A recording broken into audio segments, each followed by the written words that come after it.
ಕೆಟ್ಟವರಿಗೆ ಬೇಗ ಬಿಡುಗಡೆ ಆಗ್ತದೆ, ಒಳ್ಳೆಯವರು ಮತ್ತು ಮತ್ತು ಅನುಭವಿಸಬೇಕಾಗ್ತದೆ ಅಂತ ಒಂದು ತಪ್ಪು ಸಂದೇಶ ಹೋಗುದು. ಇಲ್ಲ, ಇದರ ಹಿನ್ನೆಲೆಯಲ್ಲಿ ನಿಗೂಢವಾದಂತ ಒಂದು ರಹಸ್ಯ ಅಡಗಿಕೊಂಡಿದೆ. 7 ಜನ್ಮದಲ್ಲಿ 7 ಜನ್ಮ ಅಂತ ಒಂದು ಇಲ್ವೇ ಎಲ್ಲ ರೂಢಿಯಲ್ಲಿ ಮಾತು ಹಾಗೆ 7 ಜನ್ಮವನಿಗೆ 7 ಜನ್ಮದಲ್ಲಿಯೂ ನನಗೆ ಬೇಡ ಅಂತ. ಹಾಗೆ 7 ಜನ್ಮದಲ್ಲಿ ಮನುಷ್ಯರಾಗಿ ಹುಟ್ಟಿ ಸತ್ಕಾರ್ಯಗಳನ್ನು ಮಾಡಿ ಪ್ರಪಂಚದಲ್ಲಿ ದಾನ ಧರ್ಮಾದಿಗಳು ಸತ್ಕಾರ್ಯಗಳನ್ನು ಮಾಡುತ್ತಾ ಮಾಡುತ್ತಾ ಮಾಡುತ್ತಾ ಒಮ್ಮೆ ಹುಟ್ಟಿ ಮತ್ತೊಮ್ಮೆ ಸತ್ತು, ಒಮ್ಮೆ ಹುಟ್ಟಿ ಮತ್ತೊಮ್ಮೆ ಸತ್ತು, ಒಮ್ಮೆ ಹುಟ್ಟಿ ಮತ್ತೊಮ್ಮೆ ಸತ್ತು ಅವರ ದಾರಿಯನ್ನು ಸರಾಗವಾಗಿ ಮಾಡಿಕೊಂಡು ಹೋಗ್ಬೇಕು. ಕಾಡು ದಾರಿ ಕಡಿದಾಗಿ ನಡೆದಾಗ ಒಳ್ಳೆ ದಾರಿಯನ್ನು ಮಾಡಿಕೊಂಡು ಮತ್ತೊಂದು ಜನ್ಮದಲ್ಲಿ ಅದಕ್ಕಿಂತಲೂ ಒಳ್ಳೆಯ ದಾರಿಯಲ್ಲಿ ನಡೆಯುವ ಹಾಗೆ ಸತ್ಕಾರ್ಯಗಳನ್ನು ಮಾಡ್ತಾ ಹೋಗ್ಬೇಕು. ಆ ಸತ್ಕಾರ್ಯಗಳನ್ನು ಮಾಡ್ತಾ ಮಾಡ್ತಾ ಭಜನಾದಿ ಸಂಕೀರ್ತಗಳನ್ನು ಮಾಡ್ತಾ ನಿನ್ನನ್ನು ಹೊಗಲಿ ಹೊಗಲಿ ಕೊನೆಗೆ 7 ಜನ್ಮದಲ್ಲಿ ನೀನಿದ್ದಲ್ಲಿಗೆ ಬರುವುದು ಒಂದು ದಾರಿ ಉಂಟು. ಯಾಕಂದ್ರೆ 7 ಜನ್ಮ ಅಂತ ಹೇಳಿದ್ರೆ ಇದು ಹಾಲು ತುಂಬಿದಂತಹ ಕಡಲು ಕ್ಷೀರವಾರಿ. ಕ್ಷೀರವಾರಿಯಲ್ಲಿ ಯಾವಾಗಲೂ ಕಿಲುಬು ತುಂಬಿದ ಪಾತ್ರೆ ಇರಬಾರ್ದು. ಆ ಕಿಲುಬು ಸಂಪೂರ್ಣವಾಗಿ ಹೋಗ್ಬೇಕಾದ್ರೆ ಅವರಿಗೆ 7 ಜನ್ಮ ಬೇಕು.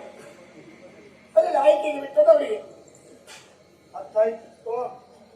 ಅದರಲ್ಲಿ ನಿತ್ಯ ಭಕ್ತಿ ಎಂಬ ಕ್ಷೀರವೇ ತುಂಬಿರಬೇಕು. ಹೌದು, ಒಂದು ಮಾರ್ಗ ಮಾಡುವ ಪ್ರಕ್ರಿಯೆ, ಇನ್ನೊಂದು ಮಾರ್ಗದಲ್ಲಿದ್ದ ಕಣ್ಣು ಮುಳ್ಳನ್ನು ನಿವಾರಿಸುವ ಪ್ರಕ್ರಿಯೆ. ಹೌದು, ಈಗಾಗಲೇ ಮಾರ್ಗ ಇರುವುದು ಹೌದಾದ್ರೆ, ಅಂದ್ರೆ ಅವರೊಳಗೆ ಭಕ್ತಿ ಇರುವುದು ಹೌದಾದ್ರೆ, ಅಹಂಕಾರವೆಂಬ ಮುಳ್ಳಿದ್ದರೆ ಅದನ್ನು ಕಿತ್ತೆ ಸಿಗಬೇಕು. ಅದಕ್ಕೆ 3 ಜನ ಅಲ್ಲ. ಹೀಗೆಲ್ಲ ವಿಪರೀತ ಆದದ್ದು ಮಾರ್ಗವೇ ಸಿಕ್ಕದ್ರಿಂದ ಅರ್ಥ ಆಗಿದೆ. 7 ಜನ್ಮದಲ್ಲಿ ಭಕ್ತರಾಗಿ ಸಂಸ್ಕಾರ ಕೊಟ್ಟು ತಮ್ಮನ್ನು ಹಾಗೆ ರೂಪಿಸಿಕೊಂಡು ಮತ್ತೆ ಮೇಲೆ ಬರಬೇಕು.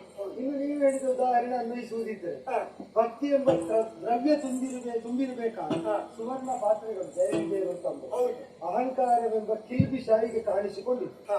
ಕಿಲ್ಬಿಷವೇ ತುಂಬ ಇರುವುದಾದರೆ 3 ಜನ್ಮದಲ್ಲಿ ತಳೆದು ಬಂದು ಅಲ್ಲ. ಭಕ್ತಿಗೆ ಕೊರತೆ ಇರುವುದಾದರೆ 7 ಜನ್ಮದಲ್ಲಿ ಭಕ್ತರಾಗಿ ತುಂಬಿ ಬಂದು ದ್ರವ್ಯ ತುಂಬಿಸುವುದಾದರೆ 7 ಜನ್ಮದಲ್ಲಿ, ಕಿಲುಬು ತಳೆಯುವುದಾದ್ರೆ 3 ಜನ್ಮದಲ್ಲಿ.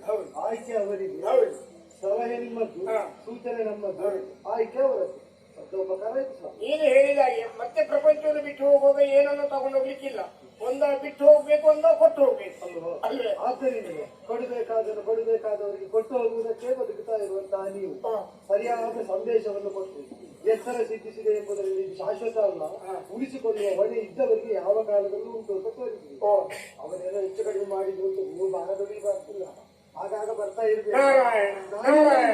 ನಿಗಮ ವಂದನೆ, ನಿಗಮ ದೂರನೆ, ನಿರ್ವಿಕಲ್ಪನೆ, ನಿರ್ಲೇಪನೆ, ಖಗ ಗಮನ, ಕಮನೀಯ ಖಂಡಗಳ ನಯನ. ಹರೇ ಗೋವಿಂದ, ಹರೇ ಗೋವಿಂದ, ಹರೇ ಗೋವಿಂದ. ನಾರಾಯಣ.